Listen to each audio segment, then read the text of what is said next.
ეთერში მივესალმებით ჩვენ სტუმარს მაკა ბოჭორიშვილი პარლამენტის ევროინტეგრაციის კომიტეტის თავმჯდომარე გვერდდება საღამოშვიდობის ქალბატონო მაკა გმადლობთ გადაცემაში მონაწილეობისათვის. საღამოშვიდობის ნათია. აღმოსავლეთ პარტნიორობის ინდექსის ანგარიშს, რომლის მიხედვითაც საქართველოს, მოლდოვასა და უკრაინას ჩამორჩება განსაკუთრებით მწვავე გამოხმაურება მოჰყვა მოქმედი ხელისუფლების კრიტიკოსებს შორის. ჯერ ვისაუბროთ ამ ინდექსის რაობაზე, თუ შეიძლება ასე ეწოდოს და შემდეგ უკვე პოლიტიკურ შეფასებებზე.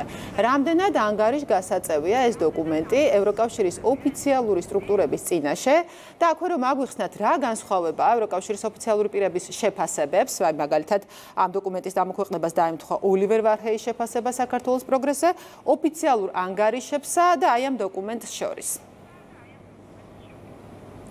მივესალმები პირველ რიგში ჩვენს მაყურებელს და ზოგადად რომ თქვათ რა მნიშვნელობა აქვს ევროკავშირისთვის ჩვენთვის და ზოგადად საქართველოს ევროკავშირში ინტეგრაციის პროცესისთვის მსგავს შეფასებებს. ჩვენ საკმაოდ დიდ ყურადღებას ვაქცევთ ხოლმე რეიტინგებს, შეფასებებს, რომელიც ჩვენს ქვეყანასთან დაკავშირებით ვრცელდება და არის შეფასებები, რომლებიც ეფუძნება ძალიან კონკრეტულ მონაცემებს, ძალიან კონკრეტულ საკითხებს, შედეგებს, რაც თქვათ ჩვენ ქვეყანას აქვს.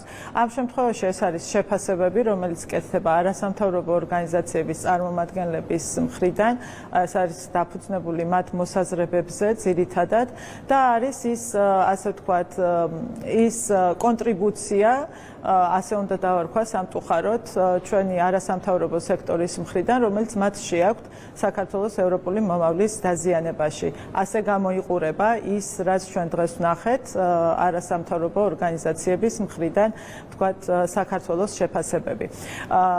ეხლა რამდენად მნიშვნელოვანია ეს ევროკავშირისთვის, მე არ დავაკნინებდი ზოგადად შეფასებებს, გამომდინარე იქიდან, რომ ევროკავშირი, როდესაც აფასებს ქვეყანას, რა თქმა უნდა, ის ინფორმაციას იღებს სხვადასხვა წყაროებიდან. პირველი წყარო, რა თქმა უნდა, ეს არის ხელისუფლება, სახელისუფლებო ორგანოები, მთავრობის სხვადასხვა უწყებები, რომლებიც ოფიციალურად წარადგენენ ამა თუ იმ სფეროში განხორციელებული თუ გადადგმული ნაბიჯების შესახებ ინფორმაციას. რა თქმა უნდა, არსებობს სხვა წყაროებიც, არსებობენ თქვათ სხვადასხვა ქვეყნების საელჩოები, რომლებსაც აქვთ სხვადასხვა ინფორმაციები ქვეყანაში, თქვათ განვითარებულ მოვლენებზე თუ გადადგმულ ნაბიჯებზე და რა თქმა უნდა, არსებობს არასამთავრობო სექტორი, რომელიც გარკვეულწილად, ასე ვთქვათ, აფასებს ქვეყანაში მიმდინარე მოვლენებს თუ ამა თუ იმ პროგრესს ქვეყნისას. სამწუხაროდ ჩვენ ბოლო 2 წლის განმავლობაში რაც ძალიან აშკარად გამოჩნდა და შემიძლია შევატარო საქართველოს, უკრაინის და მოლდოვას შემთხვევები და არასამთავრობო სექტორის ქმედებები სწორედ ამ სამი ქვეყნის, მაშინ როდესაც ჩვენ განაცხადი გავაკეთეთ სამივე ქვეყანამ ევროკავშირში გაწევრიანებაზე, ძალიან აშკარა იყო არასამთავრობო სექტორის, ასე ვთქვათ, მხრიდან ლობირება ამ საკითხის უკრაინის და მოლდოვას შემთხვევაში. თქვენ ნახავდით თუ დააკვირდებოდით, მოლდოვას არასამთავრობო სექტორი ძალიან ხშირად უფრო ხმამაღალი და მხარდამჭერი იყო, ვთქვათ, არა მხოლოდ ევროკავშირში ინტეგრაციის პროცესის, არამედ მოლდოვის რეკლამირების, ასე დავარქვათ, ხო, რომ რა აკეთდებოდა თუ რას აკეთებდა მოლდოვა და რატომ იმსახურებდა ევროკავშირში გაწევრიანების პერსპექტივას, კანდიდატის სტატუსს და შემდგომ ნაბიჯებს. ასევე ხდებოდა უკრაინის შემთხვევაში და როდესაც იყო სხვადასხვა განხილვები, იყო ეს ბრიუსელში თუ სხვა დედაქალაქებში, გზავნილი არასამთავრობო სექტორიდან იყო აბსოლუტურად იდენტური თუ უფრო მეტი არა, რაც მოდიოდა სამთავრობო, ვთქვათ, წრეებიდან. საქართველოს შემთხვევაში სამწუხაროდ ჩვენ ამ 2 წლის განმავლობაში არაერთხელ ვნახეთ თუ როგორი განცხადებები კეთდებოდა და რას ემსახურებოდა ის შეფასებები, რასაც ძირითადად აკეთებდა ხოლმე არასამთავრობო სექტორი. მთლიანად იყვნენ უმეტესი ნაწილი, ახლა ყველაზე ვერ ვიტყვი საბედნიეროდ, არიან ძალიან ბევრი ორგანიზაციები, რომლებიც სასიკეთო საქმეს აკეთებენ და მუშაობენ ძალიან ბევრ მიმართულებაზე, რაც ასევე მნიშვნელოვანია ქვეყნის ევროპული ინტეგრაციისთვის, მაგრამ ნახეთ ჩვენ ასეთი ორგანიზაციების დიდი ნაწილი, რომლებიც იყენებდნენ თავიანთ კონტაქტებსაც, შესაძლებლობებსაც, რომ წვლილი შეეტანათ, ასე ვთქვათ, ამ პროცესის დაზიანებაში და შეფერხებაში საქართველოსთვის. ესეც ერთგვარი გაგრძელებაა, დავასრულებ. ეს იყო კანდიდატის სტატუსის მიღებამდე. ახლა ჩვენ შევედით ახალ პროცესში. პროცესში ევროკავშირთან ურთიერთობების, თუმცა ეს არ არის ხო დასასრული, ეს მხოლოდ დასაწყისია ჩვენი ევროკავშირში გაწევრიანების პროცესის და მნიშვნელოვანია, ასევე მნიშვნელოვანია შემდგომ ეტაპებზე გადასვლა. ახლა ხდება უკვე შემდგომი ეტაპებისთვის, ასე ვთქვათ, ერთგვარი კამპანიის წამოწყება, თუ რამდენად ჩამორჩება საქართველო უკრაინას და მოლდოვას და როგორ არ ვიმსახურებთ ჩვენ ვთქვათ შემდგომ ეტაპებზე გადასვლათ ევროკავშირთან ურთიერთობებში და არც იმალება ხო პოლიტიკოსები ოპოზიციიდან ამბობენ იმასაც ნანობენ რომ ევროკავშირს არ უნდა მიეცა საქართველოსთვის სტატუსი და შემდგომი ნაბიჯები ასევე ასეთივე მონდომებით დარწმუნებული ვარ იშრომებენ იმისათვის რომ დაზიანდეს საქართველოს ანუ სხვაობა შეფასებებში მოლდოვასა და საქართველოსთან რაც ამ ინდექსში ჩანს რომ შევაჯამოთ ანუ ესეც განაპირობა ანუ იმ პირების შეხედულებებმა ვინც ვიზა დაყნობითაც მომზადდა ეს ანგარიში საქართველოდან თუ აი აღმოსავლეთ პარტნიორობის სამოქალაქო საზოგადოების ფორუმის გუნდის დაკვირვებაც არის ამ შედეგში ასახული ეს არის სამოქალაქო საზოგადოების შეფასებები და მათ მოსაზრებებზე დაფუძნებული, ასე ვთქვათ, რეიტინგები. ხო, ძირითადი წყარო ამ რეიტინგების თუ ამ შეფასებების არის სწორედ სამოქალაქო სექტორი. ახლა მოდით შევადაროთ იმ ოფიციალურ დოკუმენტებს და ოფიციალურ ანგარიშებს, რომელიც გაკეთდა ევროკომისიის მხრიდან და რომლის საფუძველზეც საქართველოს მიიღო ჯერ პერსპექტივა და შემდგომ უკვე კანდიდატის სტატუსი და ასე დარწმუნებული ვარ, რომ ამავე ობიექტური შეფასებებით საქართველოს არანაირად არ იქნება უკრაინაზე და მოლდოვაზე უკან და არანაირად არ ჩამორჩება ევროკავშირში გაწევრიანების პროცესში არც ერთ ქვეყანას. ახლა ეს ასეთი მარათონის არ არის და შეჯიბრი არ არის, მაგრამ ობიექტური ინფორმაციაზე დაყრდნობით, ობიექტურ რეალობაზე დაყრდნობით წარმოუდგენელია, რომ საქართველოს იდგეს ამ ორ ქვეყანაზე უკან, მაშინ როდესაც მთელი რიგი მიმართულებებით ევროკავშირის ოფიციალური დოკუმენტებითაც კი აღიარებულია, რომ საქართველოს არის ბევრად უფრო წინ, ძალიან ბევრი მიმართულებით, არა მხოლოდ ამ ორ ქვეყანასთან მიმართებაში, ხშირად სხვა კანდიდატ ქვეყნებთან მიმართებაში და არის მთელი რიგი საკითხები, სადაც ჩვენ ვთქვათ, უფრო ამბიციურები ვართ და ვადარებთ ხოლმე ჩვენს ასე ვთქვათ, მონაცემებს, ევროკავშირის წევრი ქვეყნების მონაცემებს. ოღონდ ამ ამბიციის ჩვენ რეალური საფუძველი გვაქვს, გაგვაჩნია და ეს არის სწორედ იმ ობიექტურ რეალობაზე დაფუძნებული, რაც არსებობს. სხვათა შორის აი ამ ინდექსის გამოქვეყნებას უკვე მოჰყვა მედიაში გარკვეული გაგრძელება. აი მაგალითად პოლიტიკოში, სწორედ აი ამ აღმოსავლეთ პარტნიორობის სამოქალაქო საზოგადოების ანგარიშზე დაყრდნობით გამოქვეყნდა სტატია, რომლის ავტორიც წერს, რომ პუტინის ომი უკრაინაში აღმოსავლეთ სამეზობლოს ორ ნაწილად ყოფს და ზოგი თუ ევროპისკენ მიიწევს, მაგალითად საქართველოს მიჰყვება რუსეთის ავტორიტარიზმის გზას.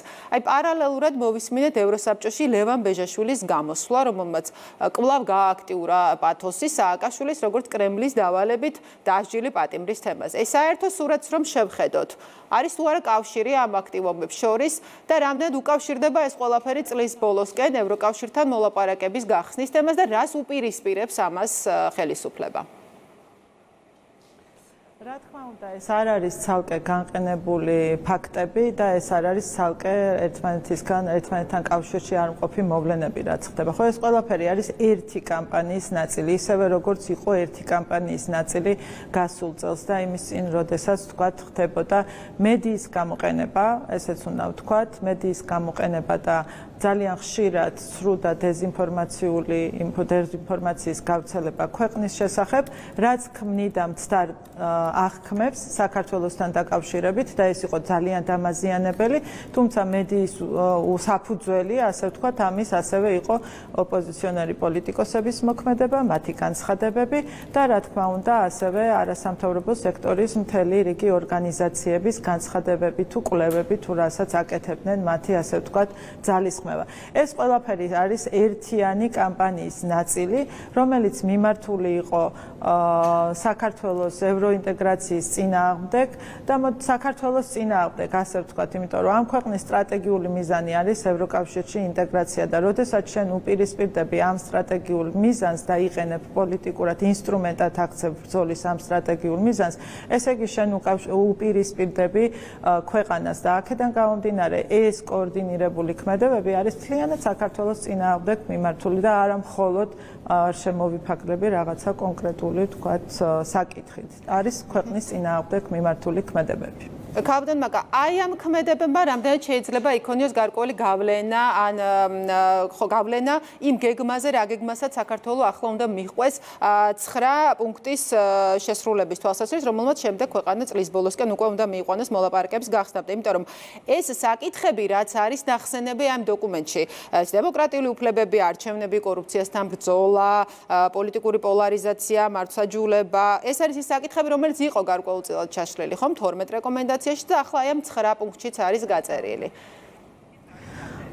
ეს ყველა საკითხი, რაც თქვენ ახსენეთ, არის ყველა ეტაპზე ევროკავშირისთვის ძალიან მნიშვნელოვანი. ეს არის ფუნდამენტური საკითხები, რომელიც მუდმივად არსებობს და იარსებებს ჩვენს დღის წესრიგში, იმიტომ რომ წარმოუდგენელია ევროკავშირთან ასოცირებაზე, წევრობაზე და ევროკავშირის წევრობაზე საუბარი ამ ფუნდამენტური საკითხების გარეშე. აქედან გამომდინარე, ხა ეს საკითხები ის არის, რომელიც ყოველთვის იქნება დღის წესრიგში.